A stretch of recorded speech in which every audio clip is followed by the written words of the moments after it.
ในการปฏิบัติของตัวเฮาเองเฮาบ่ต้องไปหาคนมายืนยันมารับรองอีหยังให้เฮาดอกตัวเฮาเองยืนยันตัวเองรับรองตัวเองบ่ต้องไปหาผู้มาตัดสินยืนยันผิดถูกนั่นนี่หรอกให้รับรอง ความรู้สึกตัวเองอารมณ์ตัวเองปล่อยได้มากปล่อยได้น้อยขึ้นอยู่กับตัวเองเด้คำว่าปล่อยว่างสังเกตอารมณ์เจ้าของเองนั่นแหละว่าบ่ต้องเป็นต้องไปผู้ใดมารับรองอีหยังให้ตัวเองแหละเป็นที่รับรองตัวเองจะไปถามผมได้คันใดไ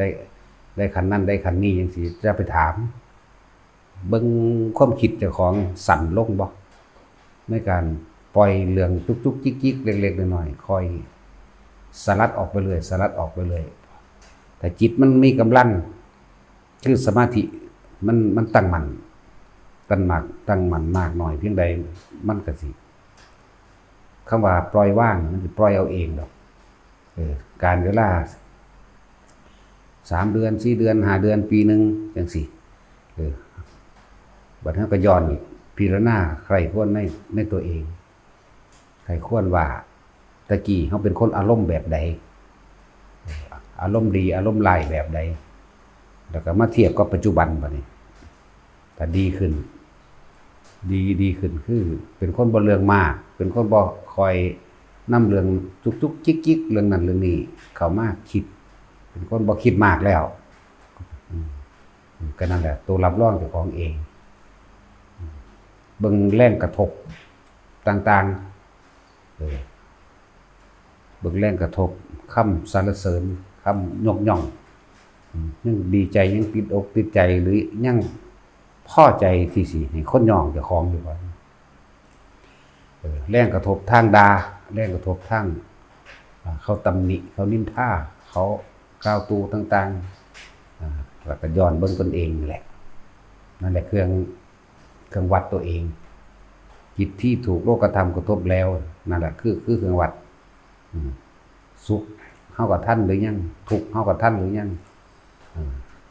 ได้มาเสียไปได้ลาภเสื่อมลาภได้ยศเสื่อมยศมันมีอย่างเสื่อมมันมีอย่างใดหรือมันมีอย่างที่ยังพอใจอะไรบ่พอใจอยู่ตัวนี้ได้เป็นตัวเครื่องวัดตัวเองให้ตัวเองวัดตัวเองนะยังดิ้นรนแสวงหายังเข้ามาอีกนั่นแหละ จังว่าตัวเองนั่นแหละสงสัยในตัวเองค้นไปหาในตนเองละได้มากได้น้อยกับตัวเองมารู้เอาเองนะ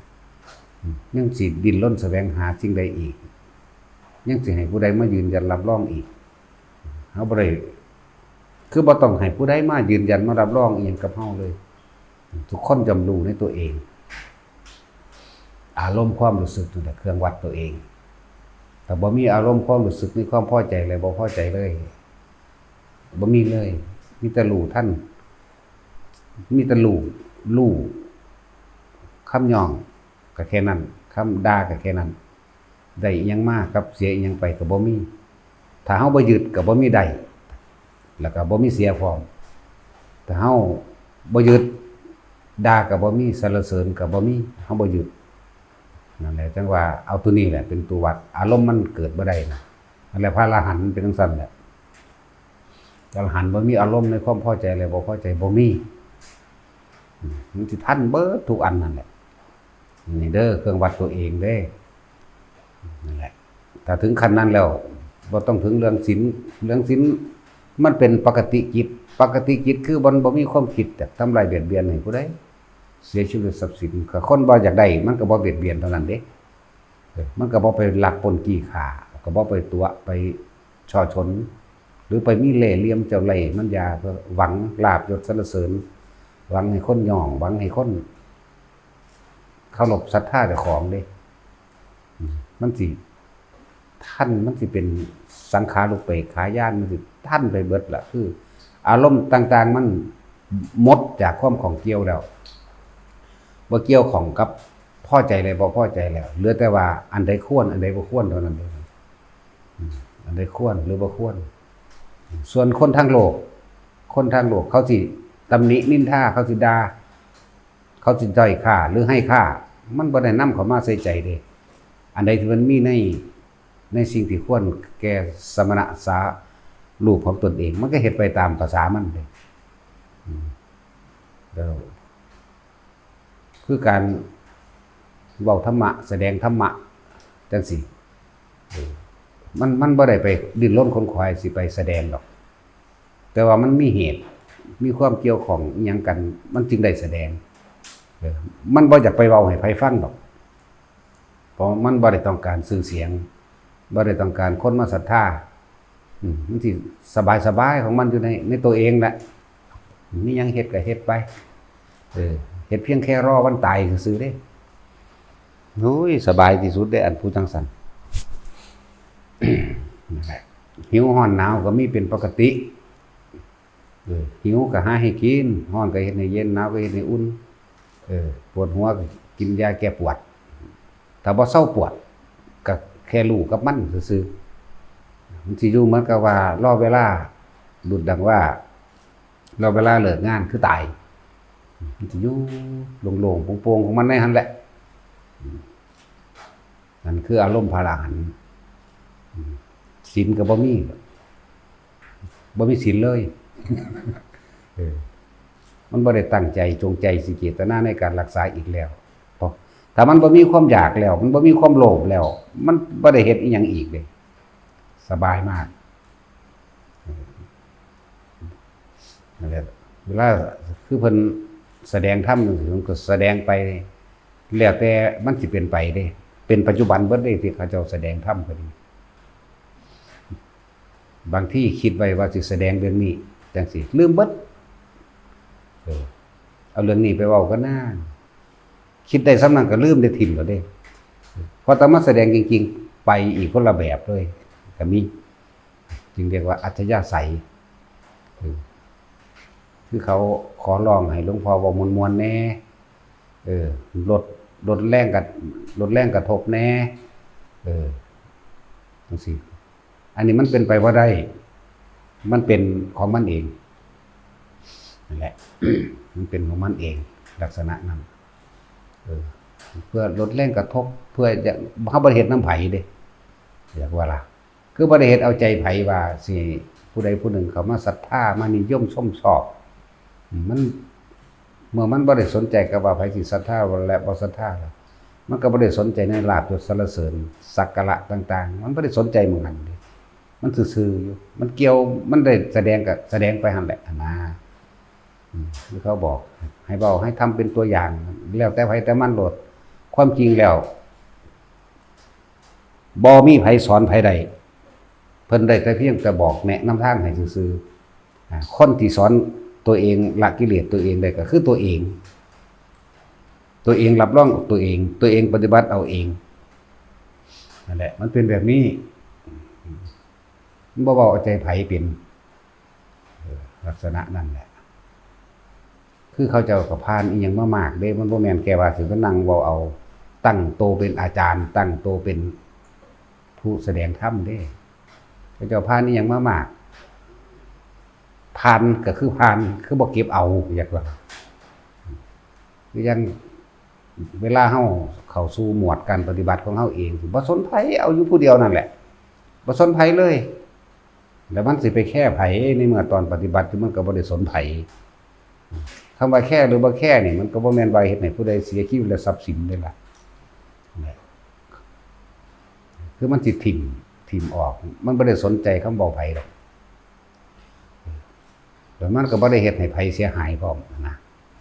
นั่นแหละจะเว้าให้ฟัง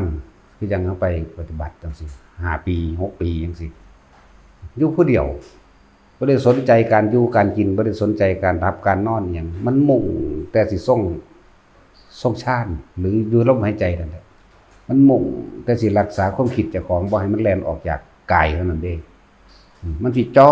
อยู่เฉพาะกายเวทนาจิตเวทนากายส่วนธรรมทั้งหลายก็เป็นเรื่องเขามาปรุงแต่งเป็นเรื่องเขามากระทบกระทั่งซื่อๆเด้กายเวทนาจิตเวทนากายมันเบิ่งของมันแล้วมันก็สิรู้เอาเองดอกว่าสิ่งทั้งหลายทั้งปวงมีความเกิดธรรมดาดับธรรมดา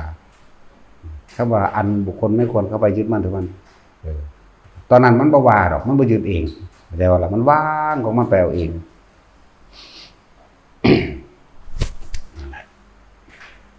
จะไปดิ้นรนแสวงหาหรือสิไปปฏิบัติทางใดอีกสิไปสงสัยอีกอย่างอีกก็ในเมื่อตัวเองรู้ในตัวเองไปแห้งเอาหลักเดียวตอนตะกี้เขาฝึกเบิดสุแบบเด้ดับต้นแรกได้ก้อนมูเลยมโนมยิทธิประกอบกันกับกสินเด้คือว่ากสินเลยกับว่ากะบอกก็ถือคือกันตอนนั้นระหว่างการเห็นสิ่งแปลกประหลาดมันเห็นก่อนที่สิไปนอนอยู่ซ่านน้ำมันเห็นก่อนนั้นอีกก่อนใหญ่ๆออกจากหูดังเฮานี่ก็เห็นก่อนเวลาเฮาสินอนเคิมๆไปออกรถออกมาจากหูดังนี่ละแล้วก็ค่อยใหญ่ขึ้นเป็นอุ้มลุ่มดำๆคือก่อนที่ฝ่ายใหญ่นี่แหละแล้วก็ไล่กิ่งทับเฮาก็เป็นแบบนั้นถ้าเฮาว่าพุทโธพุทโธพุทโธนี่นะโมพุทธัสสะส่วนมากพุทโธพุทโธพุทโธพุทโธนะโมพุทธัสสะพระคือเป็นแบบลักษณะพระพุทธชินราชวาบขึ้นมาก้อนนั้นกัดปึ๋งหนีรถเด้พุทโธพุทโธพุทโธพุทโธนะโมพุทธัสสะนี่แหละอันนั้นแหละจังว่าเห็นมาตะพุนแล้วหรือจะเฮี้ยนมันยี่สีตะกี้เฮี้ยนหลังบักใหญ่เฮี้ยนโบราณระหว่างการเห็นนั่งนี่มันจะคว่ำแบบแต่ว่าตอนไปนอนอยู่ซ่านน้ำไปนอนอยู่ซ่านน้ำก่อนอันตัวนอนเมียบลงมันคือซ่านน้ำเนี่ยไหลไปเขาก็บ่ฮู้ว่าจังไดล่ะแต่ว่ามันไหลไปเรื่อยแล้วน้ำมันเกิดกลายเป็นวงบักใหญ่ซะก่อนคนรู้จักกระดงบ่กระดงบักใหญ่พุ่นกระดงฟัดเข่าจังค่อยแคบลงมาเหลือเท่ากระถาถ้าเข่าประมาณนี้ประมาณนี้แล้วก็เป็นส่งกลมเหลี่ยมยุบยับอยู่ได้บัดนี้ประกายพึกหน้ามอนตาดีเทียบคือแสงแดดถือขึ้นน้ำเห็นไหมแต่สีเคยเป็นบ่เคยเป็นอยู่ในน้ำกับสร้างอาจจะเคยเป็นตอนเฮานั่งรับตาเนี่ยจังซี่นะเคยมีบ่เป็นแบบนั้นแหละยุบจับล่ะแล้วก็เริ่มใสเข้าเป็นขาวนวลคือนีอ่อนแต่ว่าเฮาก็นิ่งๆไปก็มันนิ่งของมันเองดอกมันก็บ่ได้บอกอันนี้บอกที่หลังซื่อดอกมันก็นิ่งจังซั่นแล้วก็เริ่มออกคือกระจกส่องหน้าแหละบัดนี้วุบจักมันยังว่างไปเบิดนั่นแหละอันวุบนี่มันหายเอาเองเป็นเอาเองเด้เฮาบ่ได้กำหนดหยังเด้แต่ความคิดอันนึงเกิดจังปุ๊บก็เห็นไปเบิดล่ะเห็นในอันนั้นแหละเห็นอยู่ในอันนั้นแหละคือมันมองทะลุเข้าไปอีกโลกนึงแล้วนะนั่นแหละเริ่มจากนั้นมาก็เริ่มเห็นพวกกันตำบักหุ่งอยู่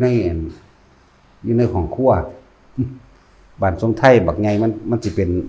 มันกับสี่เหลี่ยมพื้นผาแม่นทรงยาวๆเด้แต่ว่ามันมีครัวออกไปต่างหากครัวกับบักใหญ่อยู่หลังเฮือนหลังนั่นก็มีกกตาล2ต้นกกตาลมีกกเผามีก็ยังมันหกอยู่เด้สมัยนั้นบ่ได้แปลนคือเดี๋ยวนี้นั่นแล้วได้ยินเสียงเขาตำบักหุ่งบงเลงก็เข้าไปก็ไปกินน้ำเขานั่นแล้ว 3-4 คนก็นั่งกินยุบยับนั่งกันกินแล้วก็เมื่อเฮือนทางทิศตะวันตกฮู้อยู่สุดบ้านพุ่นสุดบ้านจังซั่นล่ะแต่ก็เป็นจังซั่นเรื่อยๆเห็นอยู่เรื่อยๆเลยเป็นความเคยชินเด็กน้อยก็มีหรือเขาสิเฮ็ดเป็นเด็กน้อยก็บ่รู้ล่ะนะจังมีหมู่เว้ากันนะแล้วจังว่าก็เลยว่าจักสิเว้าวางใดว่าแม่นเฮาคิดนึกอยากให้มันเป็นได้มันก็เป็นอยู่แม่นเฮาอยากเห็นหยังเฮานึกมันก็เห็นอยู่นะเอิ้นว่าเป็นมโนมยิทธิหรือมโนมยฤทธิ์ สิแสดงนั่นนี่ก็ได้เป็นปุพพาราลิศนึกให้ฝนตกก็ตกได้เดี๋ยวหน้าปุพพาราลิศพวกนี้นั่นแหละจังว่ามันก็เป็นมาตรพุนบัดนี้เวลาเฮามันก็รู้ขึ้นมาเอาเองเด้ว่าเวลาเฮาจับภาพน้ำมันก็เป็นขึ้นมาเวลาเฮาจับภาพดินบ่ได้ไปเฮ็ดอันดินเป็นวงกสิณเด้ดินน้ำดานอันน้ำเดินวัดนี่ก็เป็นตะกี้มันบ่ได้เทปูนเด้ตะกี้ออกเวลาไปเล่นวัดนี่เล่นอันดินทรายอยู่วัดนั่นแหละมันทางเป็นของมันโลดก็ยืนซึ่งลึงอยู่หั่นแหละเป็นของมันแล้วก็เป็นวูไปเหมือนกันเลยกับเบิ่งน้ำนั่นแหละมันก็เป็นมาตรโดนแหละบ่จักความใส่ดอกแล้วมันเป็นแบบนั้นลมก็เหมือนกันเบิ่งลมพัดปลายสนมันก็เป็นวงกลมๆขึ้นมาเหมือนกันนั่นแหละดินน้ำลมไฟสีเขียวสีเหลืองเขียวเหลืองแดงจังซี่นึกเห็นเป็นแบบใดมันก็เป็นเด้นึกเห็นบังมันก็บังมันก็แปลกอยู่กับว่าท่านจักแนวใส่ดอกก็เฮ็ดเล่นๆหัวๆไปอยู่ตะของนั่นล่ะ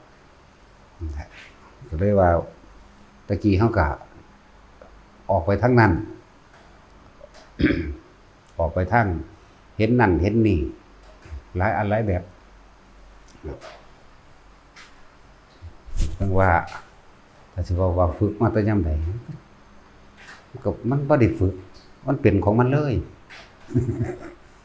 หรือว่าสวดมนต์ใดยามใดท่องจำมันเกี่ยวกับบทเพิ่นไปสวดงานคนตาย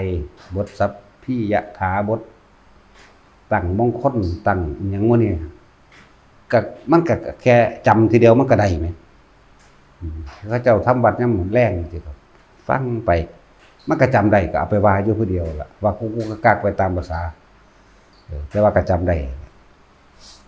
แต่ว่าแต่ยามใดก็แต่ยามพุ่นล่ะแล้วก็ค่อยสะสมมาแล้วก็ฝึกหลายอันหลายอย่างนี่40อย่างแต่ส่วนมากมันจะไปทางนั้นกสิณหลายกว่าเพราะว่ามันเห็นหยังแปลกๆเลื่อนว่ามโนมยิทธิก็ว่ามโนมยดิตก็ว่าแสดงนั้นอยากเห็นนั้นอยากเห็นนี้มันก็เห็นไปได้แล้วทั้งนั้นต่อมาก็จังมาเรื่องของ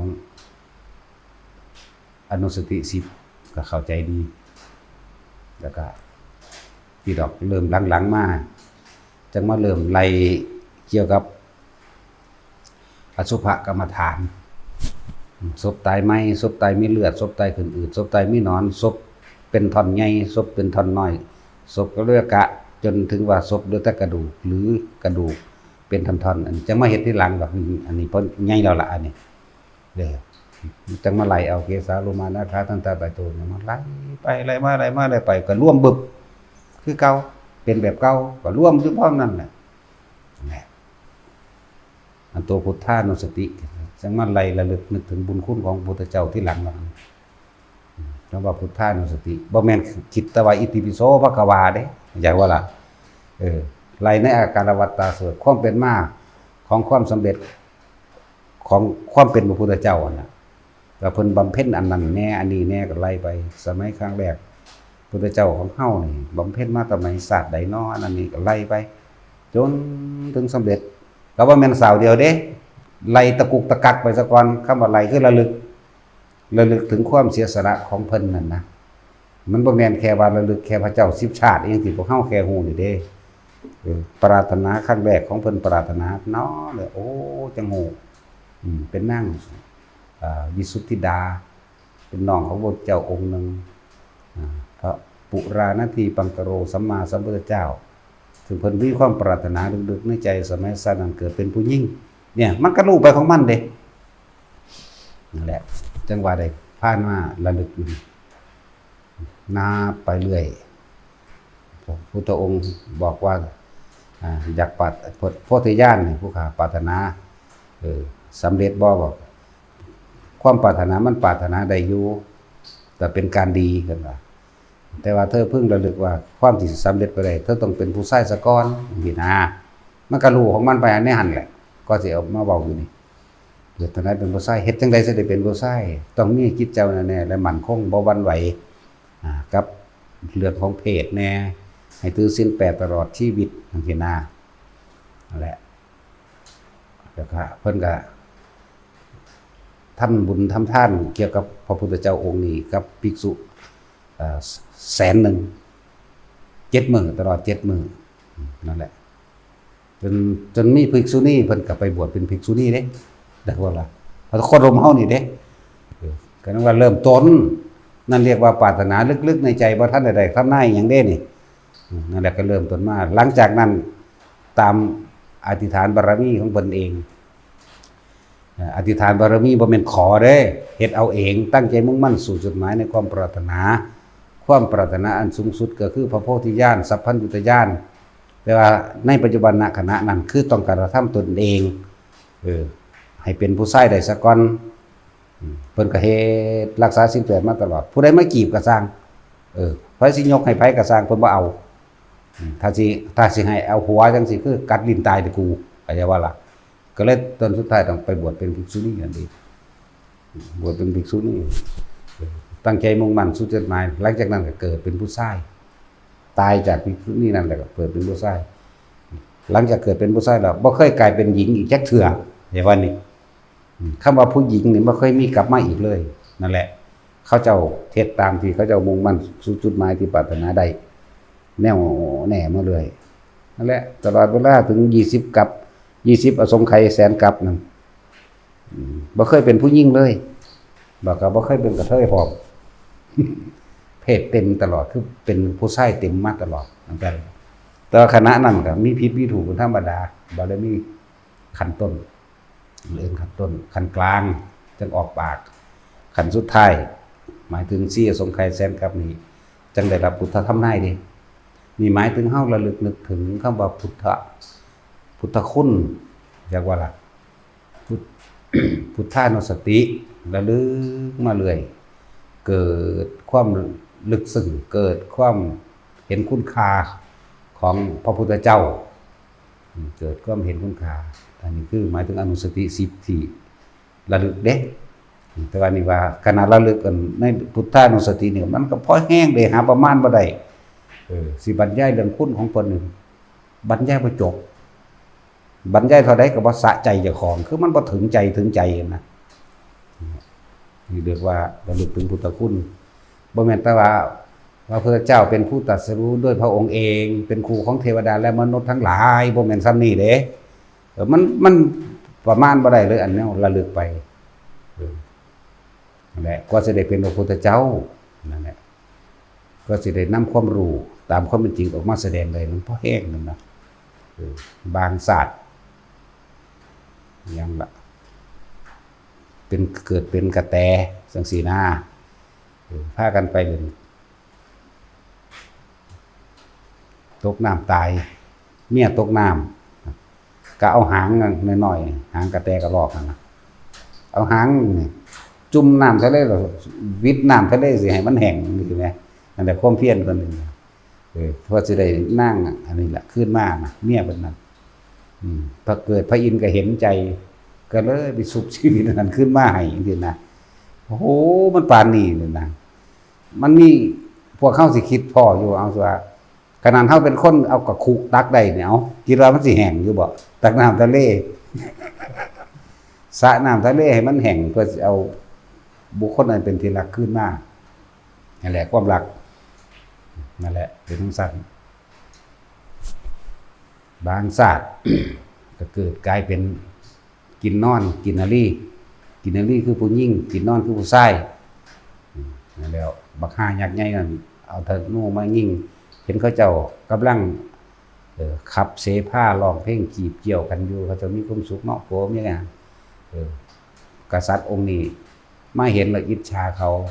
จากได้นั่งกินนารีไปเป็นเมียกับเอาธนูยิ่งใส่กินนอนตายอังมัง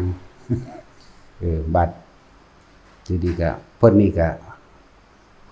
เว้าเข้าข้างเจ้าของนั่นแหละอันผู้มันยิ่งมันจากได้เมียเขานั่นเนาะว่าเจ้าไปนี่สิให้แต่งเป็นมเหสีเอกแบบนั้นก็มีความสนุกสุขสบายกันผู้หนึ่งมันเครียดมันแค้นพอแห้งแล้วเด้อัน แต่กูกัดข้อมึงได้ขาดกูจะกัดเลยได้นะนั่นนี่หมายถึงความหลักของพระนางพิมพาตอนนั้นเป็นความหลักของพระพุทธเจ้าโคดมเฮามันบ่ตอนที่เป็นกระแตนน่ะ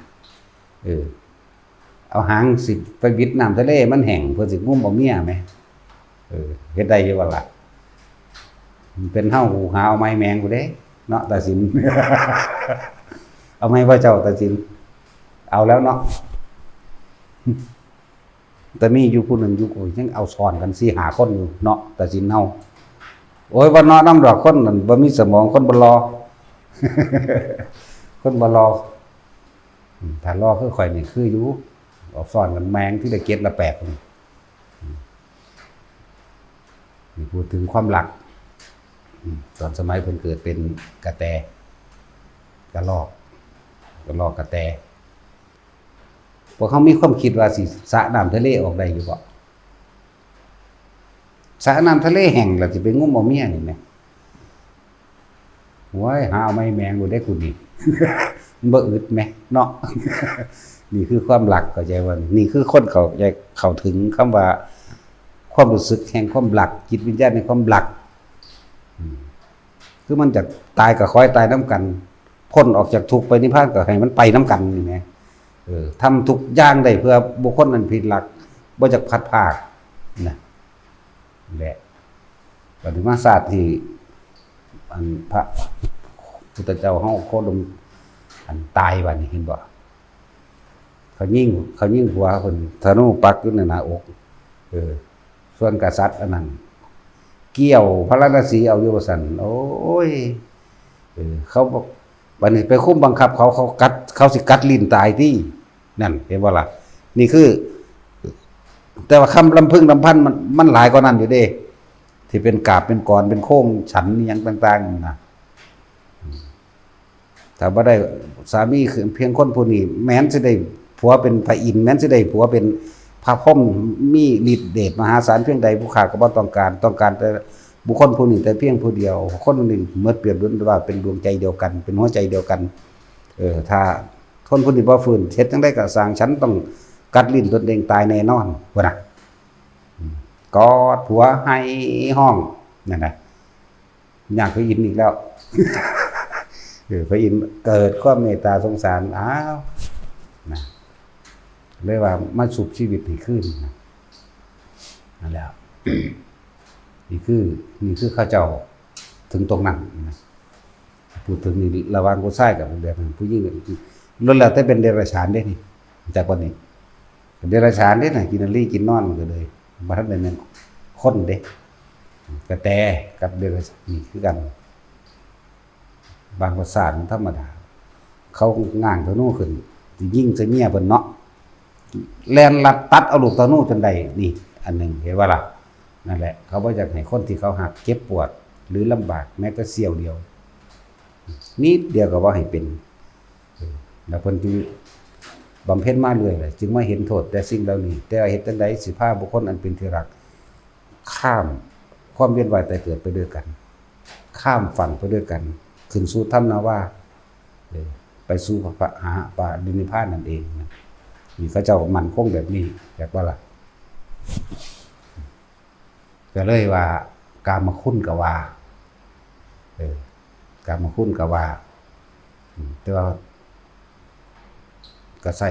กามนี่แหละเป็นคุณเพื่อให้เกิดคุณอันสูงสุดทุกสิ่งทุกอย่างสร้างโดยความรักแต่บอกว่าแต่ว่าคนที่เขาถึงคำว่าความรักบ่เด้อเขาถึงจิตวิญญาณในความรักบ่เสียสละได้เบิดแต่ว่าจะขาเมียกูตัดแขนกูซักก็ยอมเด้ผู้ยิ่งก็คือกันผู้ชายก็เหมือนกันเลยเป็นคือความหัวใจเดียวกันแบบบ่ล่ะแต่ว่าผู้นี้ตกนรกข่อยตกแทนเจ้าก็ได้แต่มันตกได้ก็ตกไปเลยเปรียบเสมือนว่าแล่นลัดลูกธนูให้กันนั่นน่ะบ่หนีเด้นายพรานนั่นยิงธนูปักเข้าทะลุหัวใจแล้วบ่หนีเห็นได้ก็บ่หนีก็เลยเบิ่งแล้วผู้นี้ก็ยืนเฝ้าห้องสาบแช่งก็ว่าไปเพื่อจะเฮ็ดให้นายพรานโกรธให้นายพรานโกรธแล้วให้นายพรานฆ่าเข้าใจว่านี่ เห็นได้ผ่านโกรธเห็นได้ผ่านขาให้ตายไปน้ำผัวนี่บ่หนีมันธรรมดาได้แนวมันนี่เนาะเพิ่นว่าทุกสิ่งทุกอย่างก็สร้างด้วยความรักแม้การสร้างศาสนาการสร้างพระโพธิญาณเพื่อความสำเร็จแห่งสัพพัญญุตญาณก็เอาความรักนี่แหละสร้างอันนี้เป็นเรื่องละเอียดลึกซึ้งแท้ๆเด้บัดนี้เนาะวันนี้เอาว่าหยาบๆแค่พวกเฮาอยู่นํกันกับผัวกับเมียนี่ตะกี้บ่ทันได้กันแท็กซี่เมียมึงกับมึงก็บ่ทันได้กันบ่ทันได้คิดว่าสิรับผิดชอบหยังดอกเนาะนี่แต่ว่ากูมักเด้ซื่อๆที่แรกนั่นบ่ได้ไปเบิ่งดอกว่าพ่อแม่มันรวยบ่นอชาติตระกูลเป็นบ่เบิ่งสัตว์ใส่ราคะโลดความพอใจในรูปแม่นบ่ล่ะรูปร่างลักษณะท่าทางนี่กูมักงานรูปรสกลิ่นเสียงได้บัดนี้นี่แหละเมื่อได้อยู่นํกันแล้วกับบ่ทันได้คิดสิสร้างหยังไปมากดอกแต่ว่าเมื่ออยู่นํกันแล้วจึงเริ่มมีปัญหานำนี่กับคนในครอบในครัวในพ่อในแม่ในญาติในพี่น้องเริ่มจากเป็นตัวของตัวเองเริ่มออกบ้านเริ่มสร้างเรือนเห็นบ่สร้างด้วยความหยังบัดนี้ความรักเนาะนั่นแหละเริ่มจากเป็นส่วนโตเริ่มจากมีความสุขสบายเฉพาะในคนสองคนนั่นแหละ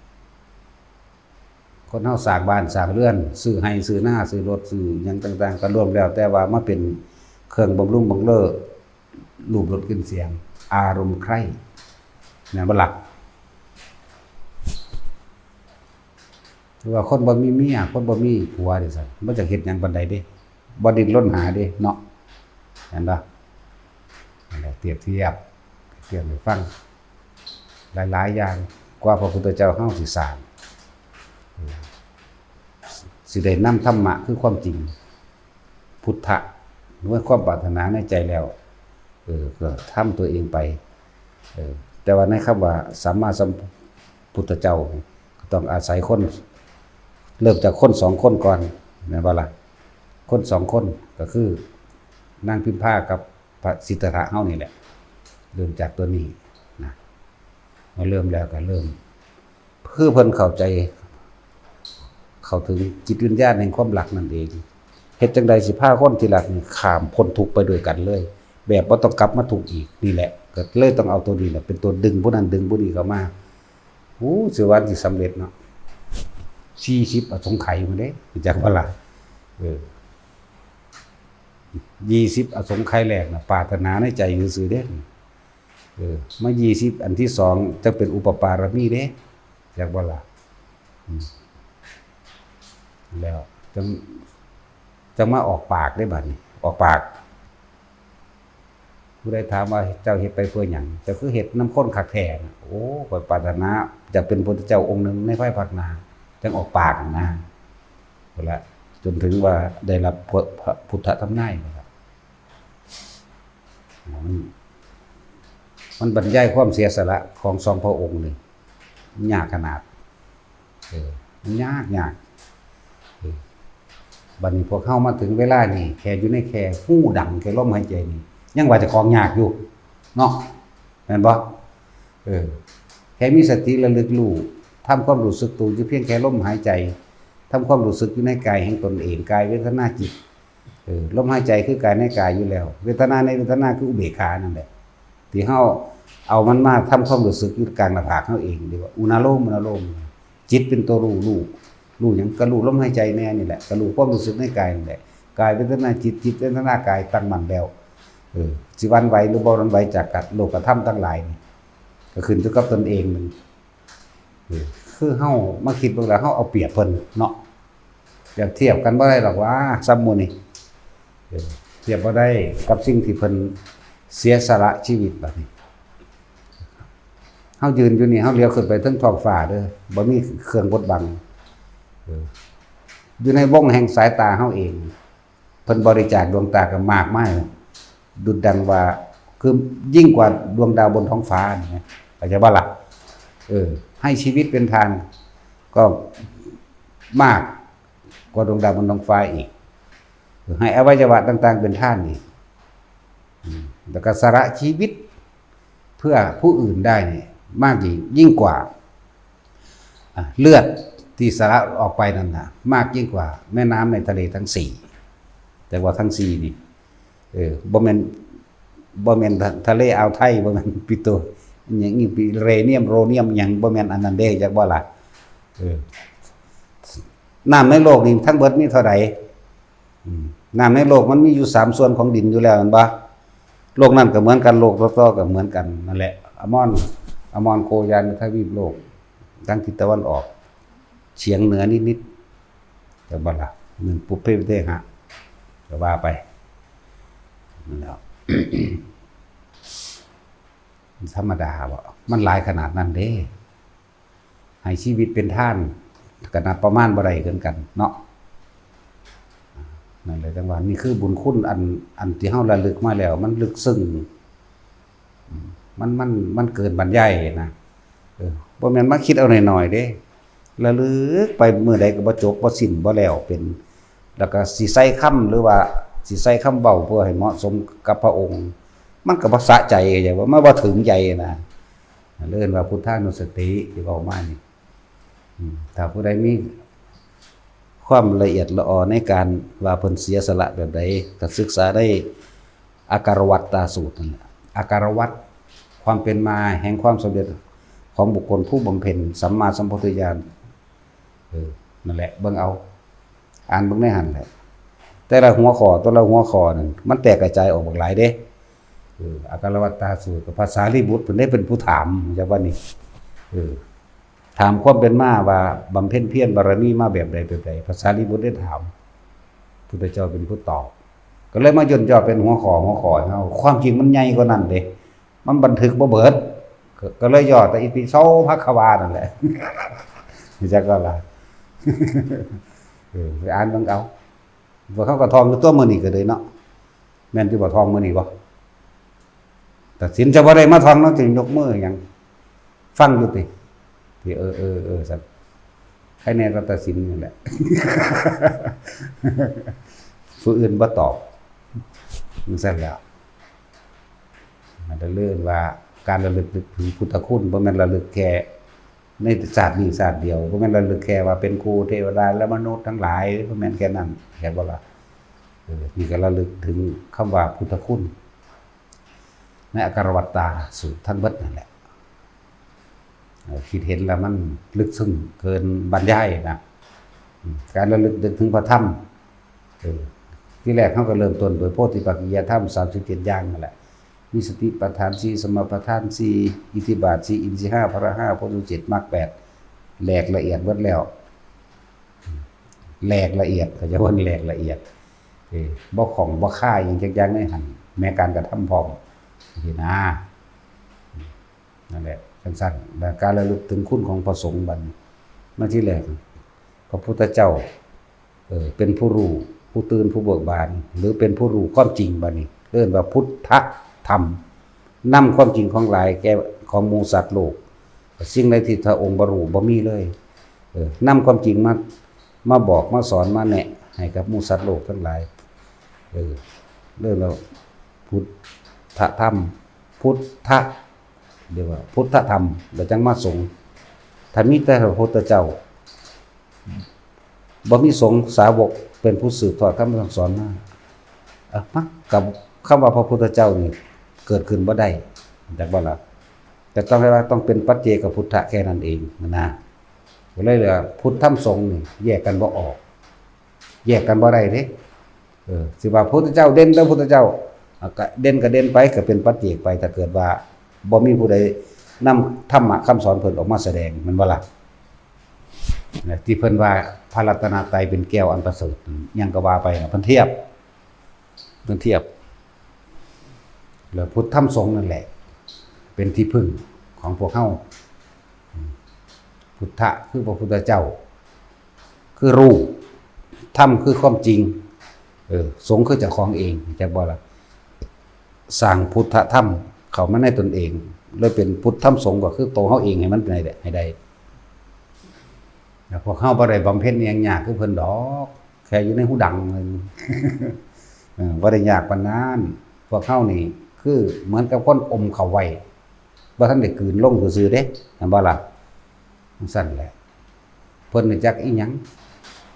คือว่าสิทางป่าดงพงไผ่ออกเป็นเห็ดเป็นไหหน้าได้สิจะปั้นคันหน้าได้สิว่าสิทดน้ำได้สิว่าสิเฮ็ดแปลนหาฝุ่นหาปุ๋ยหาเมล็ดพันธุ์พืชอย่างต่างๆมาเก็บสิว่าสิหว่านกาสิว่าสิดำสิว่าสิไขน้ำออกนั่ง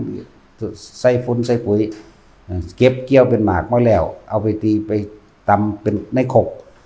เป็นเม็ดข้าวสารออกมานึ่งจนว่าถึงกัดขันว่าเป็นไอทวนอยู่ในกองนั่นนะเนาะพวกเขาแค่ว่าจกกินใส่ปากมันเด้นี่เข้าใจว่าล่ะพวกเขาแค่จกกินในปากคืออานาปานสติเข้าใจบ่นี่เท่านี้นึงได้บ่นี่พวกเขาเฮ็ดซ้ำนี้ก็ยากเนาะซ้ำนี้ก็คือยากคักแท้นะนั่นแหละนี่คือสิ่งที่เฮาปฏิบัติมาระลึกมาก็ว่าไปเริ่มปฏิบัติตั้งยามใดก็ยามมันหูมันเห็นอันนั้นแหละสิว่าถ้าเกิดก็ว่าท่านยังปานใดล่ะจัก 2-3 ปีนี่ล่ะไปประมาณนั้นแหละที่มันหูแต่ว่าบ่แม่นปฏิบัติได้มันยังเป็นของมันมาอยู่เลยจนว่ามาบวชเรียนแล้วจังมามีข้อมูลเกี่ยวกับธรรมะอันนี้นะเดี๋ยวมาท่องจำเอาอภิธรรม7มาท่องจำเอาพระไตรปิฎก3ฉบับพุ่นดิเดี๋ยวมันของหาง่ายคือเดี๋ยวนี้เด้เดี๋ยวนี้อันเดียวไป3ฉบับเรียงกันอักลากอยู่ฮอดบ่มีผู้ใดเอาไปอ่านพอปานใดเนาะแต่กี้บางวัดก็บ่มีเด้มีเขาเจ้าก็ใส่กุญแจขังไว้ เป็นของศักดิ์สิทธิ์เป็นของแตะบ่ได้เป็นของที่ว้ายจะไปใกล้ได้มันบาปว่าซั่นโอ้ยตีปากเอาจักบาทเจ้าอาวาสมันก็เลย บาดเจ้าของอีหยังเอาเทียนมาอามงามเข้าไปเลยนั่นแหละลุกคุกคุยไปดีว่าซั่นดีหิแมงบ่ บ่ได้รู้จักหยังนั่นแหละคนจึงเสื่อมถอยจากความจริงเพราะว่าพวกอันบวชก้อนนั่นน่ะบ่ปฏิบัติบ่ฮู้บ่เห็นอีหยังเลยบ่เอาความจริงออกมาเว้าได้เลยมีตั้งแต่เคลือบแฝงด้วยความหลอกลวงคำว่าพึ่งตนพึ่งธรรมบ่มีใครเข้าใจเด้แม่นบ่ล่ะผมสั่นแล้วพึ่งความจริงโดยเอาตัวเองนั่นแหละเข้าไปฝึกหัดปฏิบัติน่ะในตนเองเมื่อตนเองฝึกหัดปฏิบัติรู้แล้วโดยตนเองสิแค่ไผคือว่าเฮาบ่สนใจว่าสิผู้ใดมายืนยันรับรองหยังกับเฮารับรองตัวเฮาเองเฮาไปของเฮาเองเป็นของเฮาเองเฮาไปฝึกหัดไปปฏิบัติของเฮาเองอยู่ในป่าในดงเป็นแนวใดยามหนาวขนาดใดยามฝนขนาดใดฟ้าเปรี้ยงป้างลงตามมันบ่พาไก่เฮามันก็โอ้ยมันปาดหัวใจก็ยังเรียกว่าธรรมดาเด้ขนาดนั้นแล้วบางหม่องก็มีปีงมีถากเด้ก่อนแมงวินหมา ธรรมดาบ่แล้วมันจึงบ่ได้บ่ที่เขาว่าอยากให้เผาคำเว้าด่าบ่เหมาะสมกับสมณะแล้วแต่แมงแล้วกูบ่ได้แม่นสมณะ บ่สมกับภิกษุก็บ่แม่นแล้วกูบ่แม่นภิกษุอีกกูบ่แม่นฮอดคนพุ่นเด้ยังว่า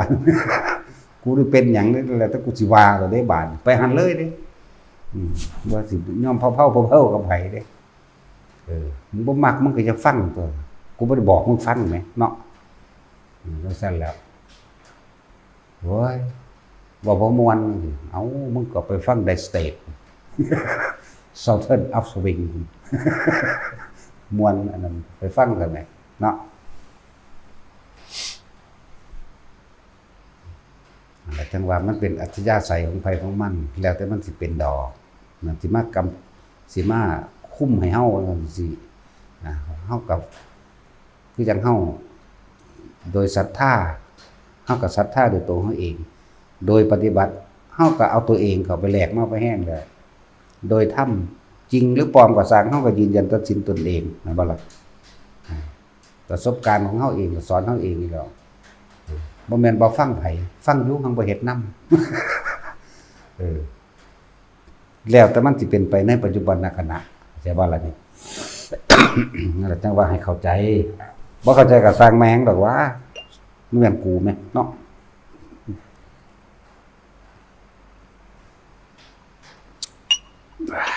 รสหวานทานง่ายแม่บ้านก็บ่นเป็นประจำตาสินเศร้ากินแล้วบ่เด้อตาสินเจ้าเลือกจักหน่อยอยู่เอาจักหน่อยอยู่เฮ้ยเจ้าพ่อบ่มีสมองแหละจักอยู่ว่ามันเป็นหยังก็เลยและอัตยาศัยในการแสดงธรรมเป็นของไปของมันบ่ได้เกี่ยวกันกับว่าต้องพูดไพเราะเพราะพิงต้องปิสุณวาจาอย่างแล้วแต่แมงสิมักบ่มักเด้ปิสุณะน่ะรู้จักบ่รู้จักปิยะบ่แปลว่าหยังแปลว่าที่รักปิยวาจาวาจาอันเป็นที่รักที่ชอบใจว่าซั่นกูสิไปเฮ็ดเอาใจไผเนาะนั่นแล้วว่าไปนั่นแหละตอนอยู่ในป่าสูคือบ่ไปเบิ่งกูได้สั่นแม่นบ่ล่ะมันนั่งเข้าไปเสื้อมันสิเข้าชานได้สิว่ายุงสิเซากัดได้มันบ่แห้งเด้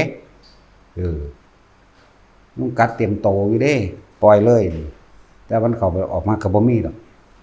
เพราะตัวนั้นมันสิแนวรักษาเฮาแล้วชานองค์ชานเฮาเองรักษาเฮาเอง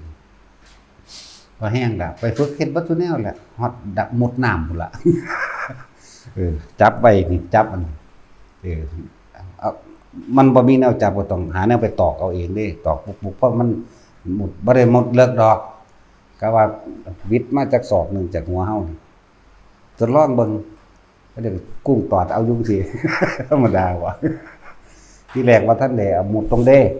เอาเพียงนี้ซะก่อนทดลองไปเรื่อยแล้วเฮ็ดไปนะก็เฮาทดสอบทดลองตนเองเลยนี่เฮาบ่ได้ไปเฮ็ดให้ไผเห็นพร้อมเด้อยู่แมงผู้เดียวนั่นแหละบัดนี้งูก็มีเด้งูปลางูไตแหโอ้ยเป็นสารพัดหยังเดี๋ยวมึงเถอะกูเลิกแล้วกูสิเฮ็ดน้ำข้าวปุ้นบ่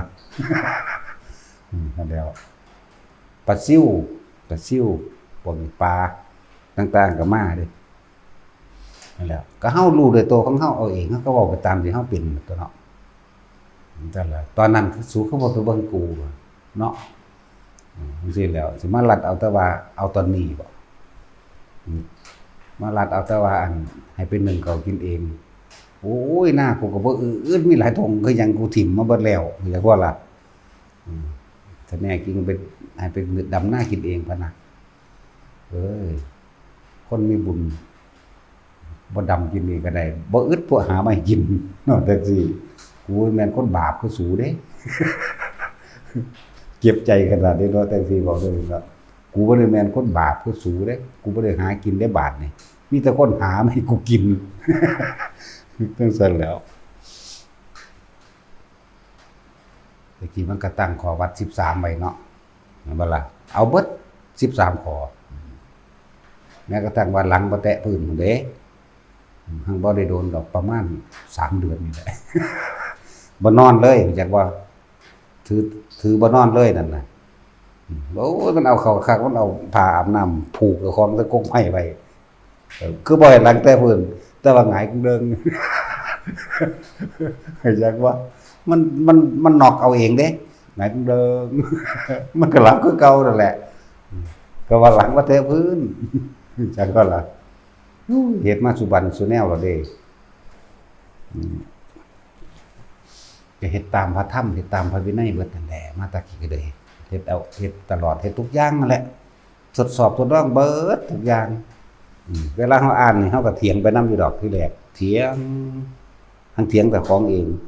เถียงแย้งแต่ว่าบ่ไปเว้ากับไผเด้เวลาเฮาอ่านพระไตรปิฎกอ่านแย้งบ่เชื่อบ่จริงนะแต่ว่าทางเฮ็ดนำเข้าใจบ่ล่ะเฮ็ดไปแล้วมันเป็นของมันน่ะตรงกับอันนี้ตรงกับอันนี้ตรงกับอันนี้แน่มันก็บ่ผิดหลักที่เพิ่นบันทึกจารึกเอาไว้ดอกมันจะว่าประสบการณ์เฮาบ่ทันได้ถึงซื่อว่าไปรู้แล้วมันก็อ๋อบ่ทุกอย่างนี่แหละแต่ประหลาดคือหยังนี่ตะกี้ท่องได้เบิดตลอดเดี๋ยวนี้มันเป็นหยังหังนึกเท่าใดหังบ่ได้หังบ่ออกคนนี้แหมนึกถึงพระไตรปิฎกแต่ละเล่มแต่ละหน้าแต่ละวรรคหน้าวรรคที่ได้เบิดเด้ตะกี้แต่เดี๋ยวนี้อีหยังวะบ่ได้จักหน้าวรรคก็บ่ได้เล่มที่ก็บ่รู้เรื่องเลยบัดนี้เลยบอกเล่นเป้งปางไปตัวทีมนั่นแหละเนาะ ว่าอย่ามาคุ้มแหนเฮาบ่ม่วนดอกสุกก็ไปฟังเพลงฟังหยังเอาตัวสุจักม่วนมักหมอลำก่อนรุ่นเก่าๆสุกก็หาเปิดฟังเอาเนาะมักฝรั่งก็หาเพลงฝรั่งมักเพลงไทยเดิมไทยลาวก็หาเอาอย่ามาฟังกูสั่นแล้วจังว่าการปฏิบัติมาทั้งเบิดทั้งมวลเฮายืนยันตัดสินตัวเองเด้ออย่าให้ผู้ใดมายืนยันตัดสินรับรองมาดอกตัวเองรับรองตัวเองเป็นเอาเองฮู้เอาเองเห็นเอาเองตัดสินเจ้าของเองก็นั่นแหละแล้วแต่มันสิเป็นดอกพวกที่เขาไปฝึกหัดปฏิบัติในป่าในดงอิหยังก็บ่ต้องตกใจดอกตราบใดที่เฮามีคำว่าบริสุทธิ์ใจในตัวเฮาเองบ่ต้องย้านว่าสิมีแนวมาหลอกมาหลอนแล้วก็บ่ต้องย้านว่าสิหลงทางหรือคนที่เขาเจ้าบางที่ไปถูกสร้างเหยียบตาย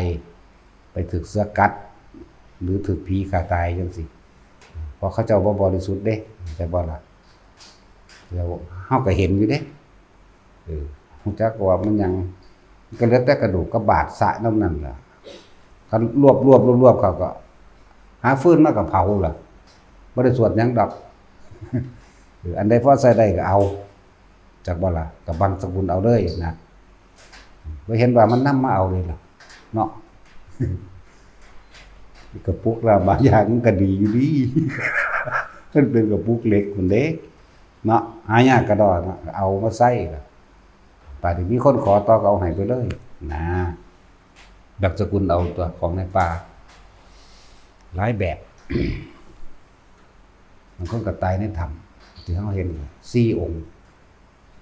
จักสิองค์จักสิหยังแล้วเลยเอิ้นทำพระกันไปเอาเหล็กไหลเขาว่าแน่มันก็มีความโลภอยู่มันก็สมควรตายนั่นแหละเนาะผีฆ่าตายอย่างว่าล่ะจังซั่นแล้วจังซั่นก็มีบางคนก็สิถูกหลอกหลอนแปลงเป็นรูปร่างเป็นตะยันตะกลัวแล่นหนีตกเหวตายจังซี่ก็มีนะเพราะว่าบ่บริสุทธิ์ถ้าบริสุทธิ์ซะอย่างบริสุทธิ์หมายถึงศีลนั่นน่ะหมายถึงว่าใจของเฮาบ่มีความคิดเบียดเบียนทำลายผู้ใดผู้หนึ่งสิทรัพย์สินบ่ได้ปรารถนาบ่ได้ต้องการจะเอาทรัพย์สมบัติทรัพย์ทั้งบัตรที่เดรัจฉานรักษาเอาไว้อย่างเช่นงูเข้าใจบ่นี่ทรัพย์สมบัติที่หมู่เหล่านาครักษาเอาไว้นี่ก็นาคต่างหากแต่ว่านี่ทรัพย์สมบัติอันเป็นภูมิเทวดาหรือลูกะเทวดารักษาเอาไว้อันเป็นพวกเราคนท่านและคุมพันที่แต่บอกภาษาบ้านเฮาง่ายๆว่าผีรักษาเอาไว้บ่ได้ไปอยากได้เห็นบ่ล่ะเนี่ยมันก็ซื่อๆอยู่ได้มันบ่เป็นหยังเลยก็ดังนั้นก็มีแต่เขาทดสอบทดลองซื่อดอกเดินจงกรมอยู่ก็มาหัวเราะเฮาทั้งที่ก็เฮ็ดเสียงโหยหวนเป็นตาย้านหยังเด่นธรรมดาเด่นแว่วๆอยู่ไกลๆก่อนที่แรกแว่วอยู่ไกลๆคนเดินไกลเข้ามาจังซั่นแหละบางทีก็เว้าใส่หูเฮาบ่รู้เรื่องดอกยังบ่จังซั่นมีเบิดนั่นแหล้วแต่เฮาก็บ่สนใจมันเว้าอีหลีเด้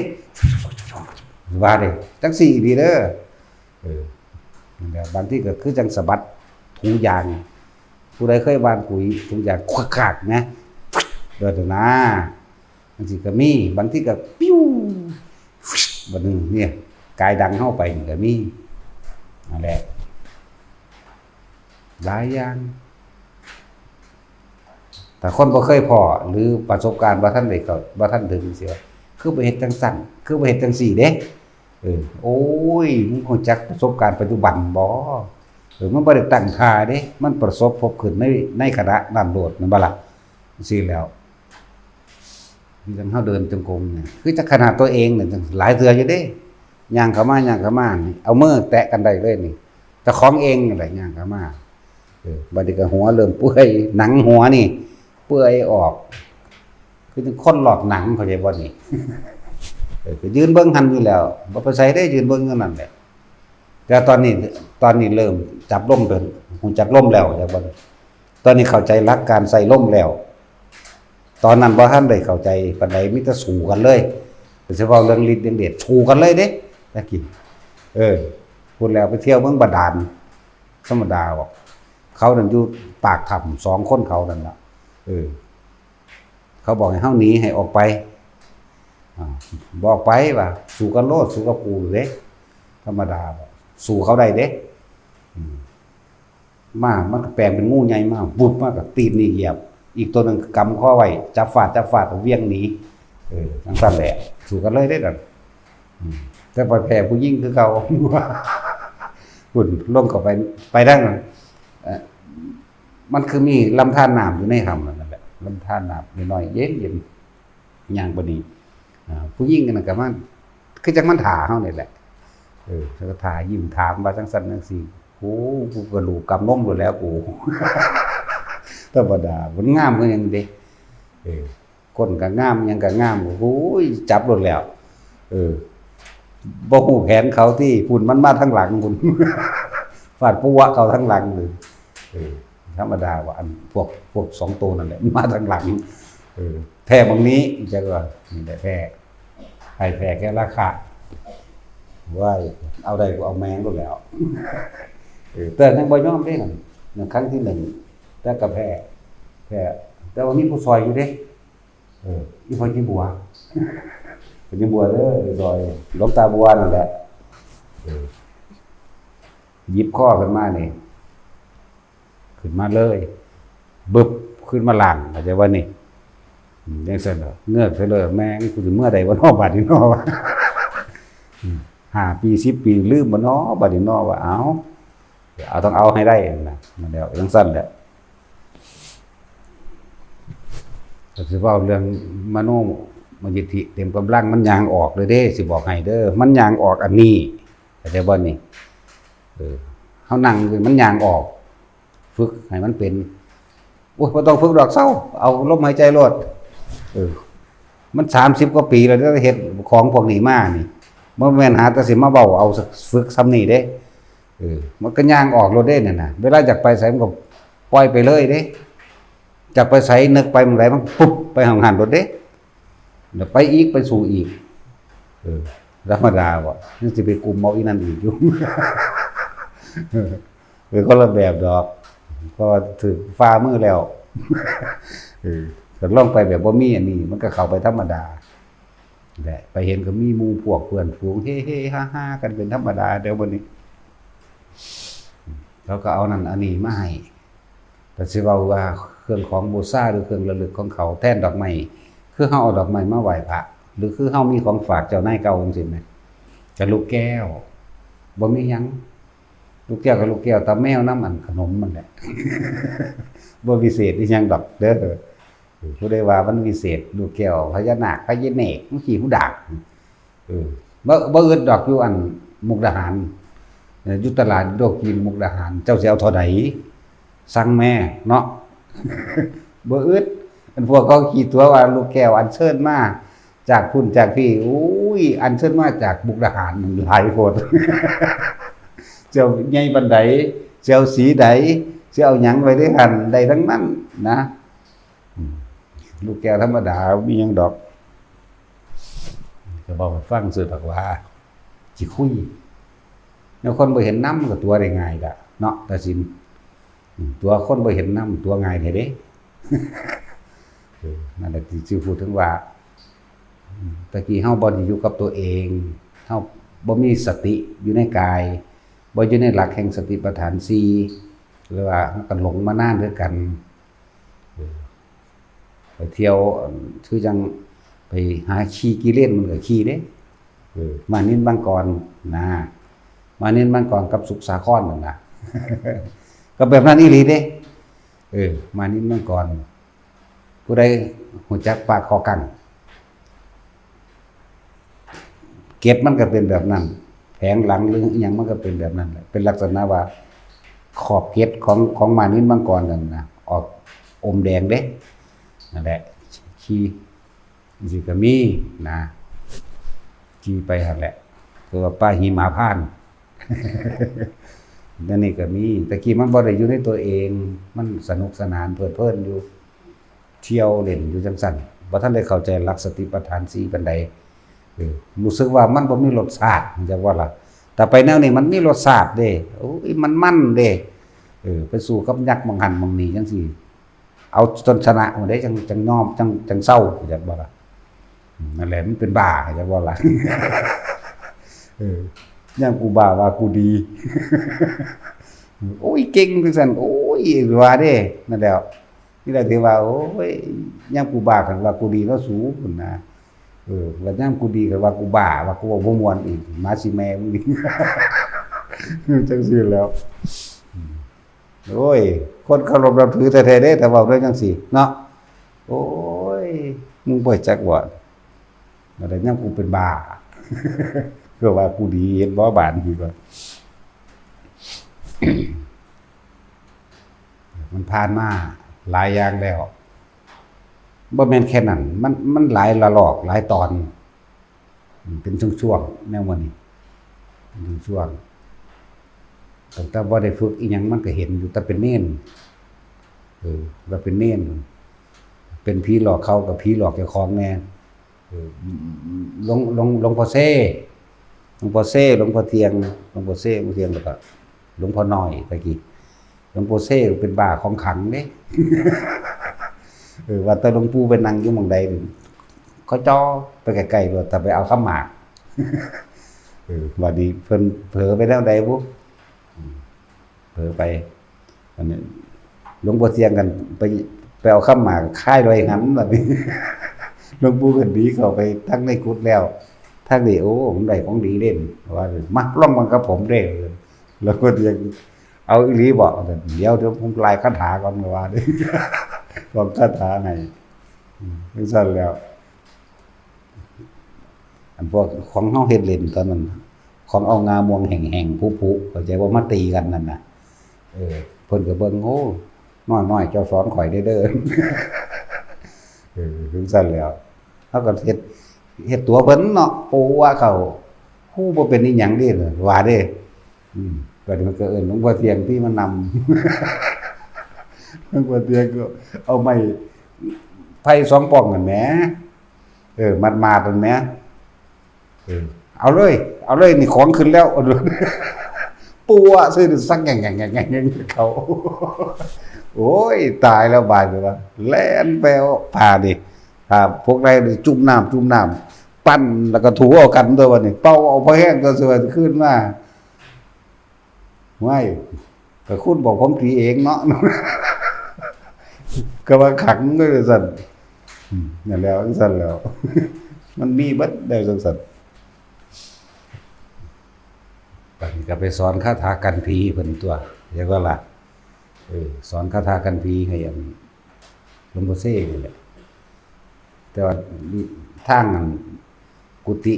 สูงได้สักกุฏิแต่ตัวนี้มันสิมีหอเก็บกระดูกกลับมาหาห้องน้ำย่างมาบักไก่เด้มันบ่ได้มีไฟฟ้าเด้ตะกี้จักบ่บ่ได้มีไฟฟ้าเด้อตัวอยู่หอกระดูกพอดีเขาเจ้าปั๊มกกเผาลงเขาเจ้าแต่เป็นท่อนคาแขนนี่หน้าไว้ตั้งสูงๆหน้าเฮาก็มีหน้ากากเฒ่าดึงเรียกว่าหน้ากากหน้าเฒ่าตะกี้นะหน้ากากผีหน้ากากเฒ่าๆคนหน้าเฒ่าเหี่ยวๆดอกดังงอๆคือยายล่มนี่แหละมันสั่นแล้วบัดนี้ได้จังหวะพอดีก็เพิ่นสิปวดเหนียวหรือสิปวดหยังก็บ่รู้ละ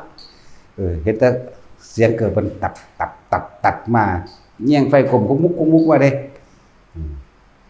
ก็ได้การแล้วก็ห่อผ้าขาวขึ้นเอาอันนี้ละอันท่อนเผานี่ตั้งขึ้นเด้อสัตว์แล้วก็ห่อผ้าขาวใส่ตัวใส่หน้ากากเฒ่าเขาได้ไว้มือนึงก็จับไว้เลยมือก็จับอันข้าไว้พอตะเพิ่นมาฮอดไปฉายซะเด้อเงือกซะเลยขึ้นนี่แต่ว่าหุ่นไปลงไปสลบอยู่กลางบ้านเข้าโรงพยาบาลธรรมดาว่าซ้อแล้วเพิ่นฮ้องไปสุดเสียงเด้ถึงตะวัดไปหาอันหม่องเดี๋ยวก็ศาลากลางบ้านนะไปตีเขาล้ออยู่พุ่นล่ะก็จะตีเขาล้อป่องๆอยู่จักผู้ใดตีกันเอากันโอ้ยแต่จากหัวยังคือบ่ทองบ่อนคาถากันผีอันเอาให้เนาะลืมเลยเห็นบ่ล่ะสั่นแหละเหตุการณ์มันเป็นเหตุการณ์ที่ เกิดขึ้นจวนโตในปัจจุบันบ่แม่นอันพวกอันสิคุยว่ามึงมาโลดกูใส่คาถาเงินอันนั้นของแท้ตัวนั้นคือเลยเอาน้อยเจ้าย่านว่าน้อยนั่นคักตัวอิติปิโสวิเศษเสอิธรรมดาบ่ที่แรกฟ้าผ่าหงายหลังเด้ไปมาดิกึ่งดึงโหมึงเอาอีหลีบ่ว่าซั่นว่าอีหลีจังได๋นอนกึ่งดึงอยู่มีอยู่หนองมาจอกบ่ได้ไกลย่างตลาดบ่ทันได้เปลี่ยนแบบนี้เด้โรงพักจักมีบ่มีว่าบ่ทันมีหรอกโรงพักกันอยู่อำเภอย่างตลาดทางหลังมังมาจอกวังปอแดงนั่นแหละแต่ว่าจังซี่คนที่เกิดรุ่น50ปีสิเข้าใจอันนี้50ปีขึ้นไปนี่ไปจึงจักนะแล้วถึงได้ยังพุทโธกังธัมโมบังสังฆังปิดเพียงนี่แปลได้เพียงเข้าไปในงูกุจูดงูกุจูดอยู่บึ้งปังขึ้นน้อยว่าซั่นหันปึ้งมาหาเฮาไปฮอดซากเอาอยู่ในกดพุ่นดึงแลนเลยแม่ปิววนๆไปปานวาวเฮาก็เลยไปจากหัวเกียงด้วยก็นี่แหละเหตุการณ์มันจวนโตเหตุการณ์มันประสันหน้าเป็นของจริงเป็นปัจจุบันบ่แม่นเพิ่นนั่ง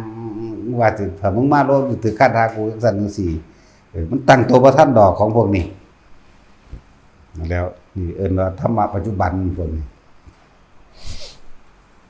นั่นแหละจังว่าเว้าสิ่งที่พบผ่านมาเห็นมาเป็นมา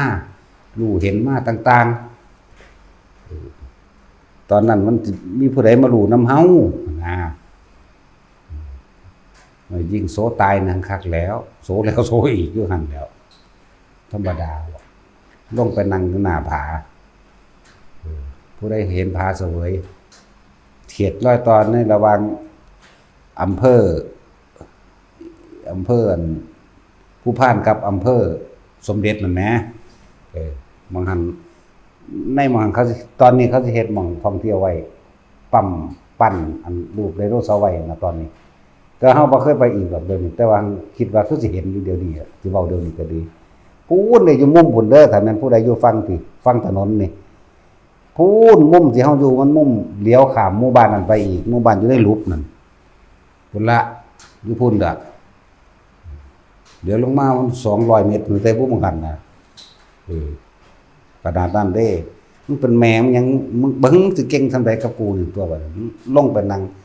โอ้ยมันง่อยออกมาหน่อยๆค่าศอกนี่นึงเด้มึงไปนั่งลงน่ะขึ้นสมาธิเพชรเอาดีๆแล้วบาดนี่ว่ามันเป็นเองดอกอันตอนที่มันเปลี่ยนเลยนั่นมึงสิซำใดความเพียรมันกล้าแล้วคือมันขาดออกจากลมหายใจหมายถึงว่าสติเฮาหลุดออกจากลมหายใจเฮาเผลอไปนิดนึงก็บ่เอาคือไปตั้งใจไว้ว่ากูสิคุมเอา7มื้อจักว่าล่ะคือบ่กินบ่นอนบ่หยังเลย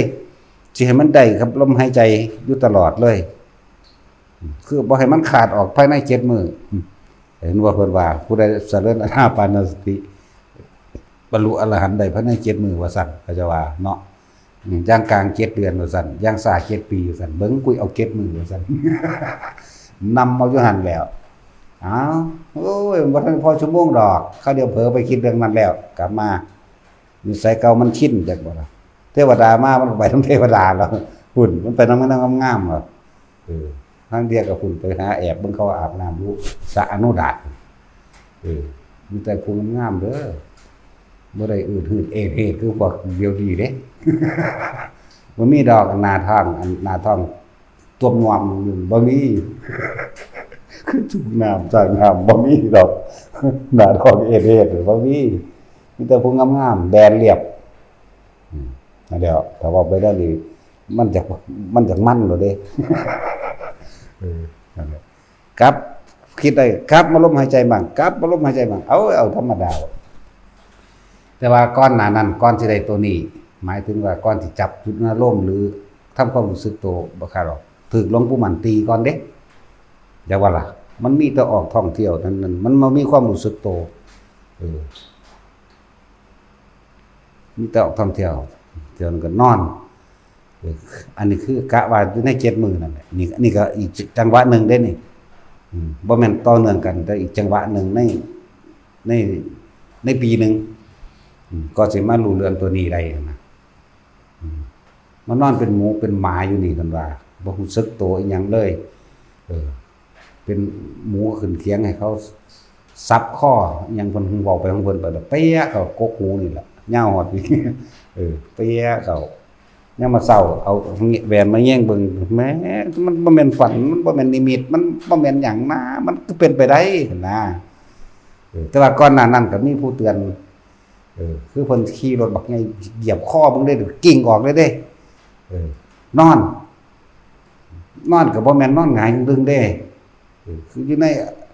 บ่ให้ล้างแต่ปืนนั่นแหละนอนแบบนี้นั่นแหละก่อนหน้านั้นก็มี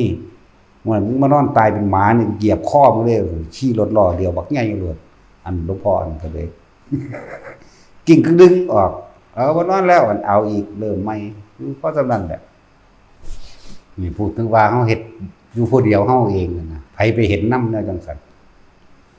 ก็สิมากำหนดกฎเกณฑ์กูเว้ามวลหาแม่มึงบอกเนาะสิไม่จังซั่นจังซี่เด้มึงคือบ่บวชเฮ็ดเองซั่นเนาะพวกบ่บวชได้อันเบาๆนี่ถ้าบวชมันก็ยังบ่บวชอยู่โอ้ยเดี๋ยวเขาอีหากูด่าซ้ำมาสิแม่มึงนั่นอยากได้แบบใดอยากได้พระแบบใดอยากให้เขาเป็นแบบใดก็จะคล้องมาเป็นเองให้เขาเบิ่งก่อนตัวเนาะเห็นบ่ล่ะโคตรปูโคตรยาโคตรดาโคตรย่าโคตรลุงป่าอ่าวมึงเอ้ยมาสีแมงเบิดโคตรสั่นแล้วว่าเขาสิเงิดติพูดถึงว่าก่อนนั้นกับพระเพิ่นก็มาเตือนแล้วมานอนเป็นหมูเป็นหมาเหยียบคอมึงเด้ก็ส่งจิตออกนอกเหมือนเดิมก็ไปเล่นไปตามภพภูมิต่างๆเหมือนเดิมตามความเคยคิดมันชินมาแต่น้อยก็เลยมันม่วน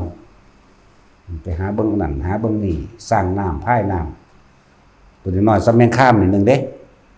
พวกสร้างน้อยนั่นเรียกว่าสร้างน้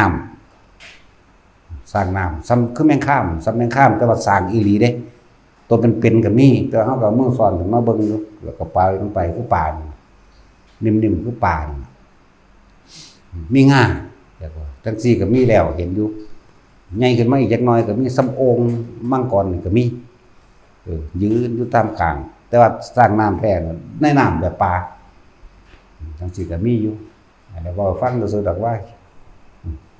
ของขี้ตัวคนบ่เห็นน้ำตัวไปจังได๋ก็ได้เบิดตัวเนาะ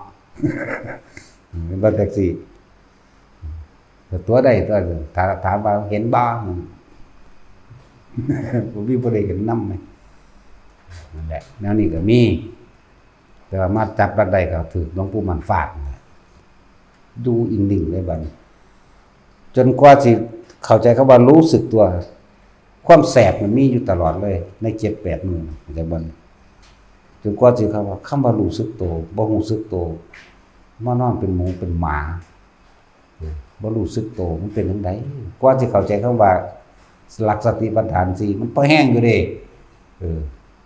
20-30 ปีพุ่นเด้อโอ้บอกปานเจ้าของเฒ่าเนาะสาหัสก็เป็นหนุ่มเหมือนกันเลยเฒ่าแบบตัดสินเฒ่ามันก็ไข้ได้แบบนี้สาหัสก็เกิดเฮาก็เลยเนาะเจ็บแสบอยู่ตลอดจนเข้าใจว่ารู้สึกตัวบ่แม่นแค่ความเข้าใจเด้บ่แม่นว่าความเข้าใจโดยการคิดสรุปเอาได้เด้จักบ่นี่เฮามันโง่เนาะเฮาบ่แม่นคนฉลาดดอกแต่ฉลาดมันก็บ่มาเกิดนั่นล่ะจนกว่าจิตเข้าใจว่าโอ้รู้สึกตัวเป็นแบบนี้นี่คือมันเป็นเอาเองเลยแม่มันจังเข้าใจตัวนี้อันพวกเฮานั่นทำความเข้าใจตามความเห็นสรุปลงเอาซื่อๆเด้แต่เฮาเข้าใจนี่เป็นจริงไปเลยนะจนกว่าจะถึงความจริงตัวนั้นล่มบ่ขาดออกจากกับอุณหภูมิแล้วก็แซ่อยู่อันนั้นเป็นอันนึงเดียวกันนั่นแหละเข้าใจคำว่ารู้สึกตัวแล้วก็ไปเฮ็ดเบิ่ง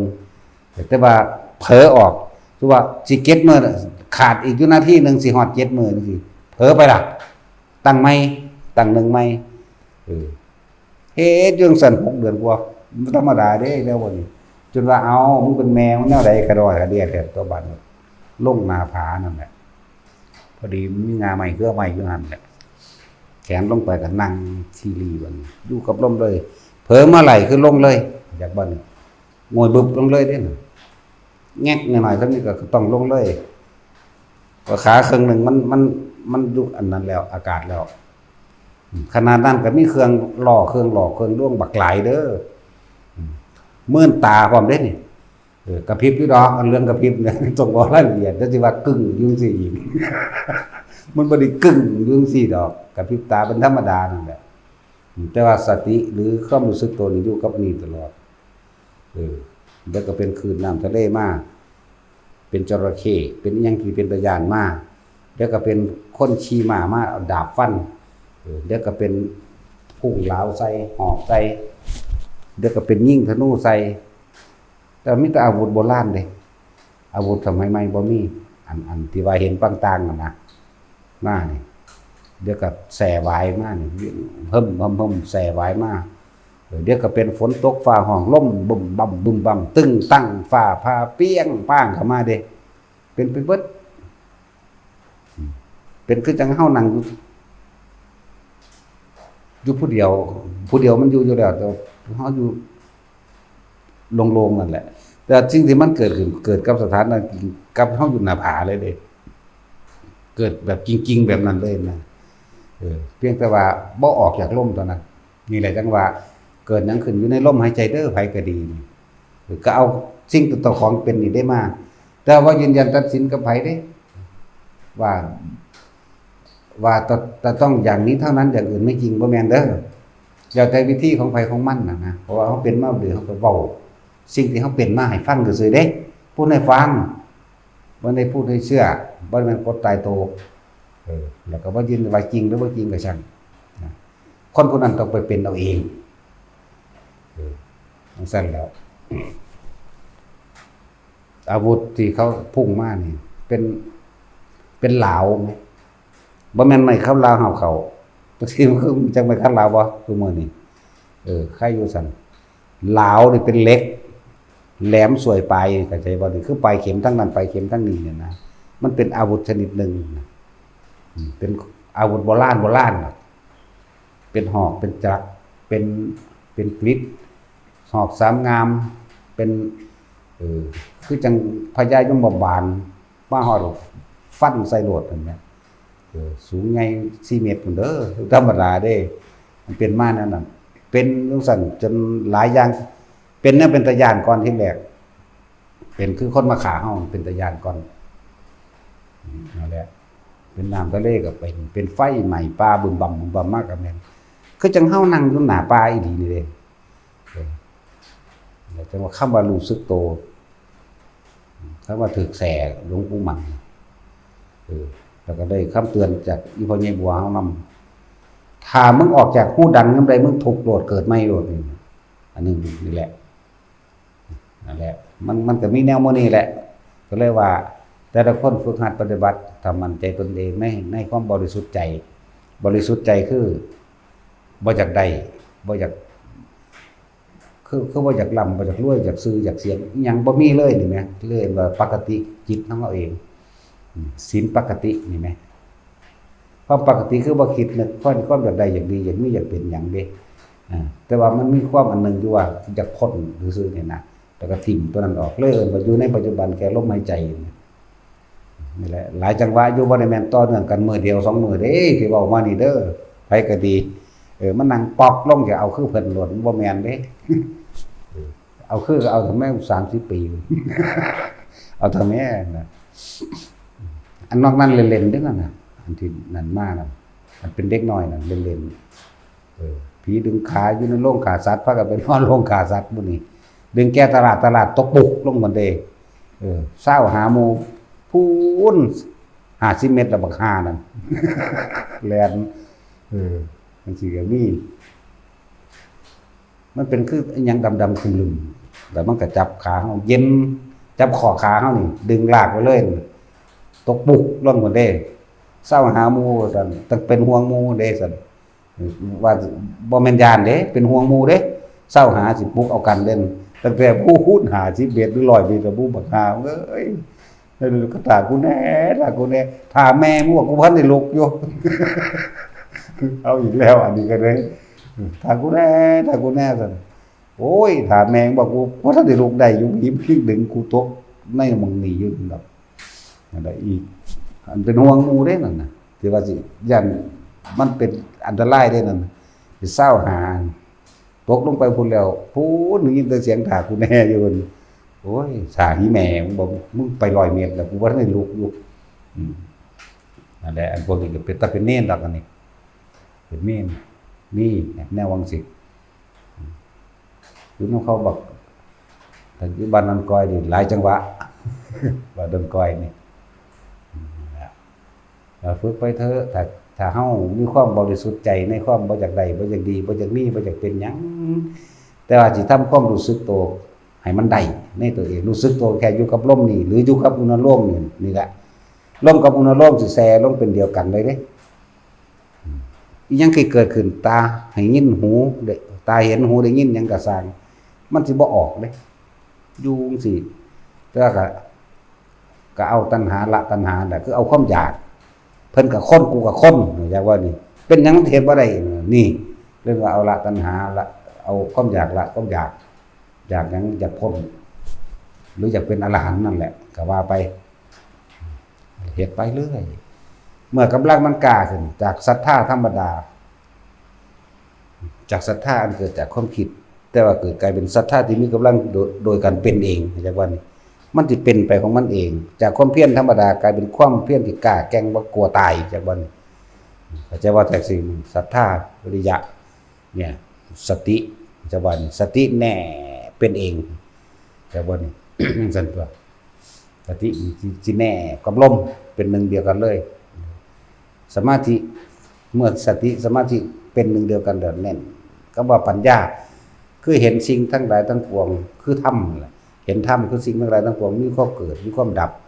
ถ้าเฮาบ่นำเขามาคิดมันก็เฮ็ดหยังเฮาบ่ได้นี่นะจังสิว่านั่นแหละพอตั้งแต่เริ่มอยู่กับลมได้ปั๊บเป็นไฟไหม้ป่าบึมเป็นคนขี่ม้ามาฮอดดาบฟันมันฟันลงเฮาอีหลีนี่เด้ แต่ว่าเฮาบ่คิดจากว่านี่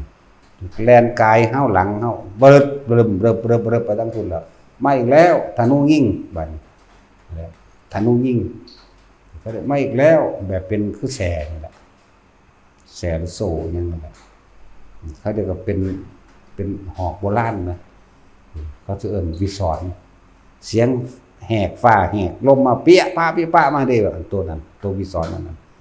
พุ่งเข้ามาใส่นี่ก่อนซึ่งว่าบ่มีการลบเพราะว่าบ่มีการคิดแต่จะว่านี่เมื่อบ่คิดแล้วก็บ่มีการลบคำว่ากล้าก็บ่มีคำว่ากลัวก็บ่มีคำว่าลบก็บ่มีบ่คือตะกี้เด้ตะกี้ลบปั๊บโลดเฮ้ธรรมดาบ่มันคิดออกนั่นแหละมันสิเป็นของมันเอาเองก็เลยอยู่จังซั่นได้16มื้ออยู่จังซั่นแหละอยู่โดยปราศจากความคิดนึกอันนี้มันมาบอกที่หลังสื่อได้จังหัวอยู่เท่านั้นมือเท่านี้ตอนนั้นคือบ่มีอดีตอนาคตบ่มีดับเบิดล่ะบ่มีอดีตบ่มีอนาคตมันอยู่โดยแบบนั้นของมันเองแต่ถ้าว่าฝึกไปเถอะไปก็ดีถึงเวลามันเป็นมันก็สะสมกำลังเต็มที่มันเป็นเองจากศรัทธาจากวิริยะจากสติจากสมาธิจะเป็นปัญญานั่นแหละพระ5อินทรีย์5ก็ได้ใจบ่ล่ะบ่แม่นตะเว้ากันอินทรีย์ยังไม่แข็งแกร่งแต่มันกินบ่อิ่มมันก็เลยหัดบินวันใดนกอินทรีย์อินทรีย์ยังก็มึงพูดอยากมาเรียนอินทรีย์5กับหลวงพ่ออุ้ยแต่โตนึงกูก็บ่มีอยู่นี่วะกูว่าจักดอกอินทรีย์แนวนั้นว่ะมาอยู่วัดซะก่อนว่าซั่นโอ้ยเป็นห่วงร้านค้าเบิ่งหัว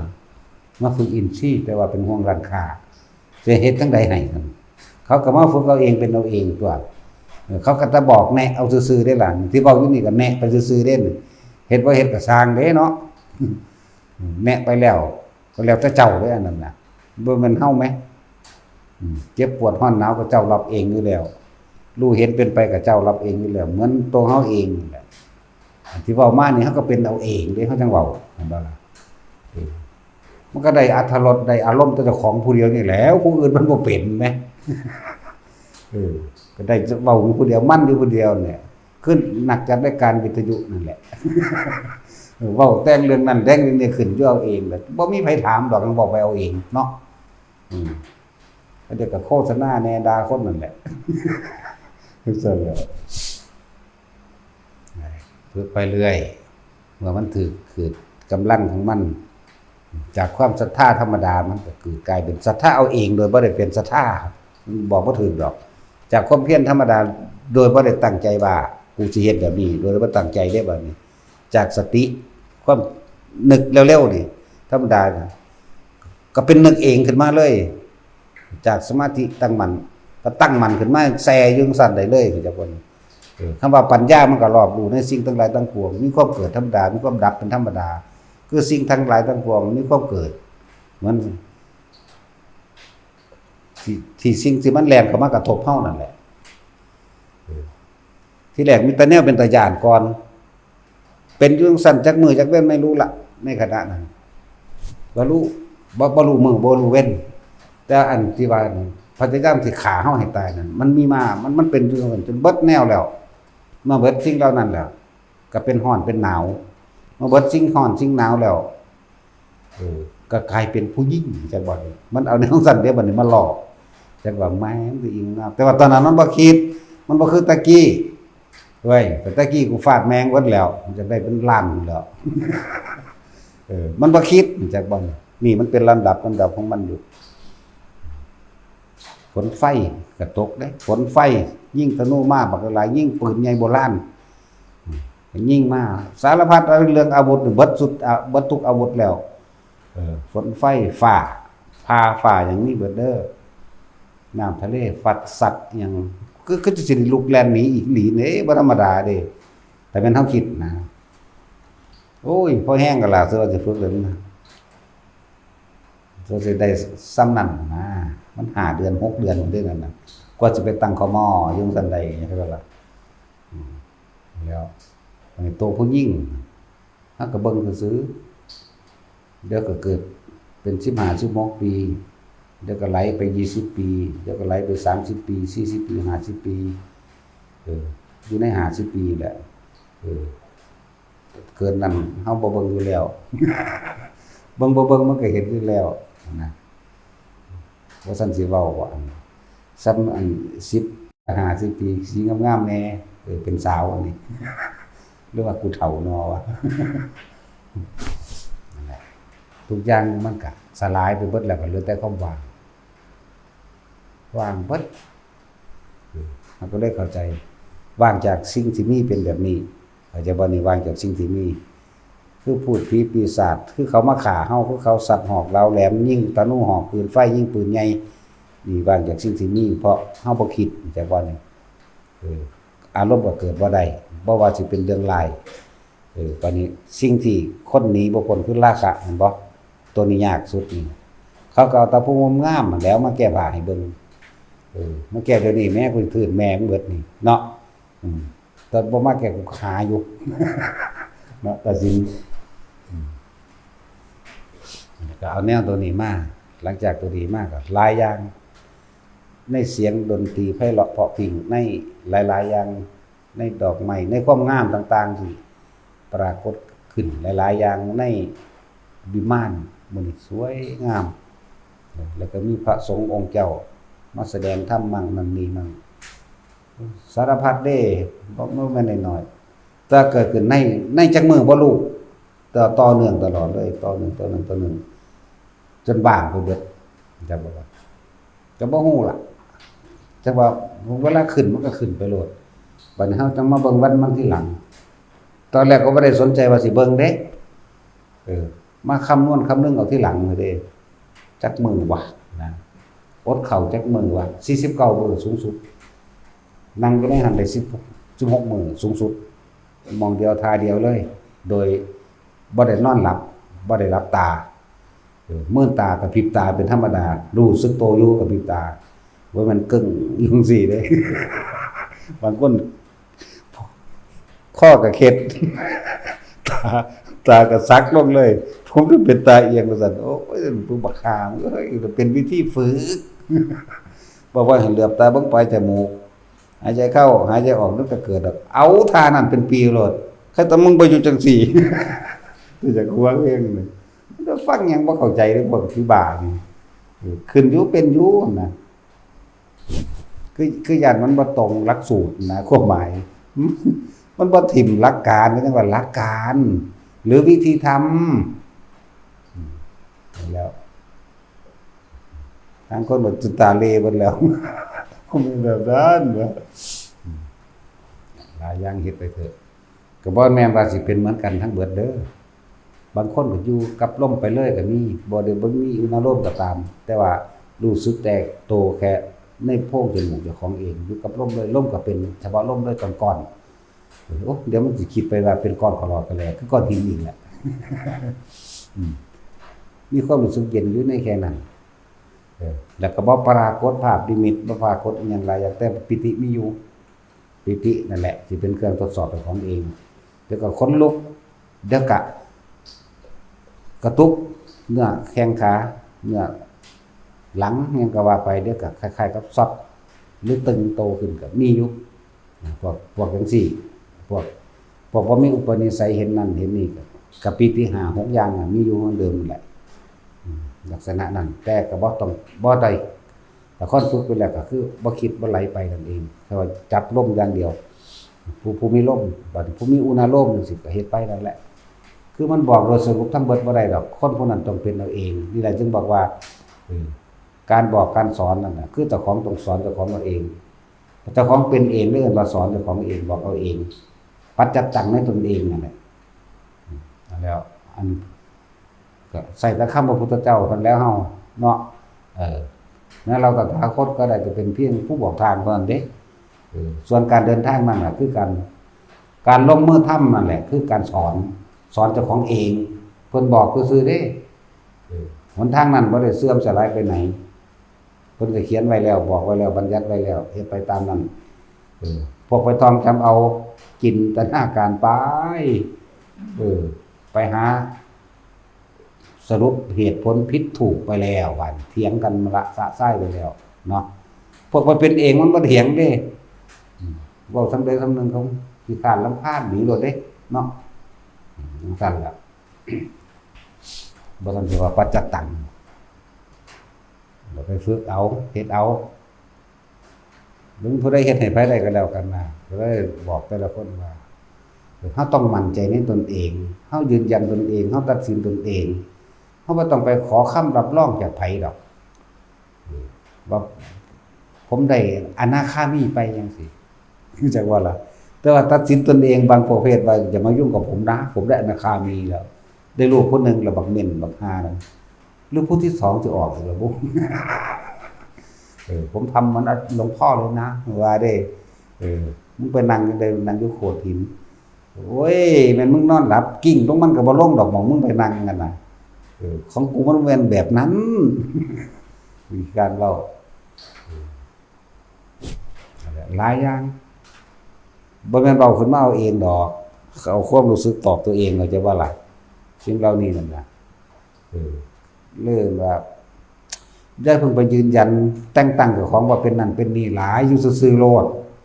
บาดมันเป็นดอกบ่ต้องเป็นดอกอรหันต์หรือว่าล่ะเป็นหยังก็สร้างหรือบ่เป็นหยังก็สร้างแม้รู้สึกตัวด้วยตัวเองในลมแหละอยู่ตรงนี้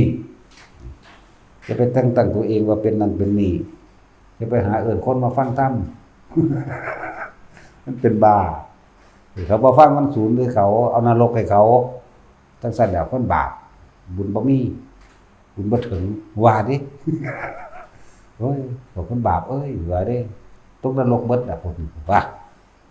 ทั้งสั้นแล้วมันศูนย์เขาบ่มาฟังธรรมหลายเยอะแยะก็แต่เห็นคนย่างตัดหน้าโลดลูใส่โลดอยากแสดงธรรมจักว่าล่ะเดี๋ยวก็อ้างตัวเป็นภาษีเนาะสีหยังมึงว่าสีธัญญาได้ทางนั้นสีธัญญาได้พวกจังซั่นอะไร เอาสมาทาน